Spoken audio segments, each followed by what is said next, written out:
دنیا میں پھیلنے والا تیزی سے مذہب اور ایک بڑا خطرہ، بڑا فتنہ دہریت۔ ڈرنا چاہیے اس طرح کی جب خبریں پہنچی تو ڈرنا چاہیے، ایمان کے لالے پڑنے چاہیے۔ یہ ایک ایمانی تقاضا ہے، دہریت، لا دینیت، لا مذہب، کوئی دین نہیں، کوئی مذہب نہیں، کوئی خدا نہیں، کوئی نبی، کوئی رسول نہیں۔ جب خدا کا انکار کر دیا تو نبوت تو بڑی دور کی بات۔ یہ لوگ پھیلتے جا رہے ہیں، وجہ کیا ہے؟ ایمان کی کمزوری۔ وجہ کیا ہے؟ نفسانی خواہش۔ یہ نفس یہ چاہتا ہے کہ میں جو چاہوں وہ کروں، مجھے آزادی مل جائے، مجھے روک ٹوک والا کوئی نہ ہو، میں جیسے چاہوں ویسے کام کروں۔ مذہب کوئی بھی ہے، اسلام نے تو من کل الوجوہ ہی قواعد بیان کر دی ہے، پابندیاں بیان کر دی کہ زندگی گزارنی کیسی۔ لیکن بعض مذاہب جو ہیں، خواہ سماوی ہیں یا غیر سماوی، تو انہوں نے من کل الوجوہ تو نہیں، من وجہ من بعض الوجوہ، ان کے اندر بھی کوئی تقیید، کوئی مقید ہونا، کوئی مکلف ہونا پایا جاتا ہے۔ پہلی بات ہے عبادت کرنی پڑتی، کچھ چیزوں سے رکنا پڑتا ہے، کچھ چیزیں کرنی پڑتی۔ اس میں ایک طرح کا مکلف ہونا تو ہے، وہ نفس چاہتا ہے کہ میں مکلف نہ ہوں، جو چاہوں کرتا پھر۔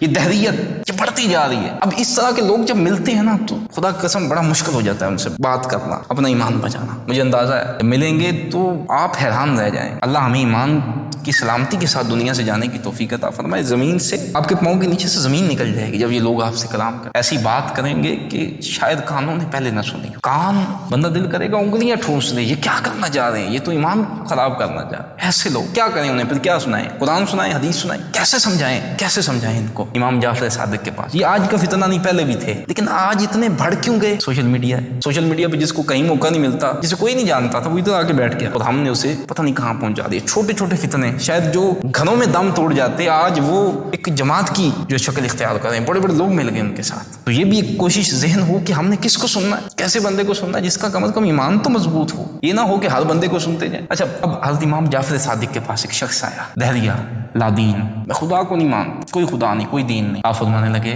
کام کیا کرتے ہو؟ کہا میں بیڑا چلاتا ہوں، کشتی چلاتا ہوں۔ کشتی چلاتے ہو، ملاح ہو، پھر بھی خدا کو نہیں مانتے؟ کہتا نہیں مانتا۔ کہا کبھی طوفان آیا ہے، سمندر میں ہو طوفان آیا؟ کہا ایک بار آیا تھا طوفان۔ کیا بنا پھر؟ کہا میرا بیڑا جو تھا، میری کشتی تباہ ہو گئی۔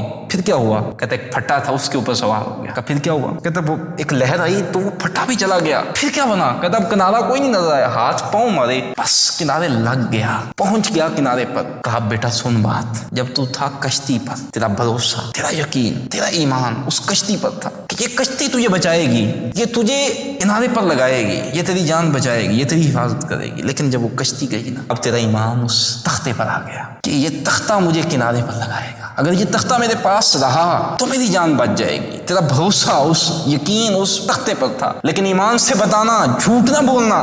جب تختہ بھی چلا گیا، جب کشتی بھی چلی گئی، جب تو بے جان و مددگار ہو گیا، جب پانی میں اکیلا تھا، ہاتھ پاؤں مار رہا تھا، اس وقت تیرے دل میں یہ خیال گزرا تھا کہ ہاں اب ایک ذات ہے، اگر وہ چاہے، اب اسباب نہیں ہے، اگر وہ ذات چاہے تو میں بچ سکتا ہوں۔ کہا ہاں، خیال تو آیا تھا کہ ہاں ایک ذات ہے، اگر وہ چاہے تو میں بچ سکتا ہوں، ہے پتہ نہیں کیا ہے لیکن وہ ہے، اگر وہ چاہے تو میں بچ سکتا ہوں۔ فرمایا جب مادی چیزوں سے ایمان ختم ہو جائے تو جس ذات پر ایمان جاتا ہے وہی خدا ہے، وہی خدا ہے کہ جب سب اسباب سمٹ جائے نا، ختم ہو جائے، پھر اس کی طرف دھیان جائے، اس کی طرف توجہ جائے، وہی تو خدا ہے، وہی خدا ہے۔ وہ دہریہ اس نے اسی وقت توبہ کی، کہنے لگا حضور مجھے اسلام میں داخل فرما۔ کیسا انداز نرالا، نہ قرآن سنایا نہ حدیث سنائی، لیکن سمجھایا۔ تو بزرگوں کی زبان میں تاثیر، مقتضائے حال کے مطابق کلام کرنا، ایک عملی کام۔ دوسرا ایمان کی مضبوطی، یہ ایمان بھی ہمارا مضبوط ہونا ہے، کسی کو سمجھانے سے پہلے ہم خود بھی مضبوط ہونے چاہیے، ایسا نہ ہو کہ کسی کی سنیں تو ہم خود کچے ہو جائیں۔ تو اللہ ہمیں ایمان کی سلامتی عطا فرمائے، اور ایمان کی سلامتی کے ساتھ